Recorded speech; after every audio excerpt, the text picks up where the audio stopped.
ایک بات، ایک جملہ اللہ نے فرمایا، یعلم خائنۃ الاعین، یعلم خائنۃ الاعین، اللہ تمہاری آنکھوں کی خیانت کو دیکھ رہا ہے، جانتا ہے۔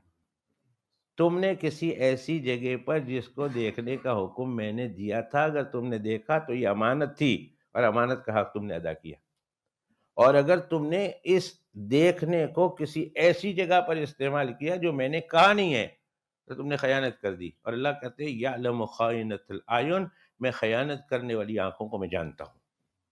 اللہ نے جملہ کیا لایا؟ خائنۃ الاعین، آنکھوں کی خیانت، یعنی کسی ایسی جگہ پر تم نے دیکھا جہاں میں نے دیکھنے کا حکم نہیں دیا، تو تم نے امانت میں خیانت کر دی۔ اللہ اکبر۔ اور وما تخفی الصدور، اور تمہارے دلوں میں اٹھنے والی جو خیالات ہیں، اگر وہ صحیح نہیں ہے تو اس کی خیانت کو بھی میں جانتا ہوں۔ یہ بھی خیانت ہے۔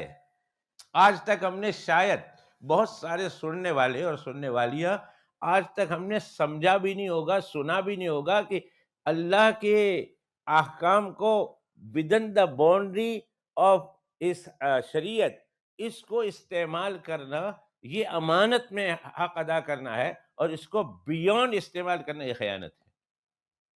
ہمارے ذہن میں بس ایک ہی مفہوم ہے، اور ہم نے ایک ہی مفہوم میں امانت کو سمجھ رکھا ہے، وہ یہ ہے کہ کسی نے پیسہ لا کے رکھا ہے، اس کے پیسے ادا کر دو تو یہ امانت ہے، امانت میں واپس کر دیا اور اس میں سے پیسے کھا لیے، دبا لیے تو یہ خیانت ہے۔ اس کے علاوہ ہم کو خیانت کا کوئی تصور ہی نہیں۔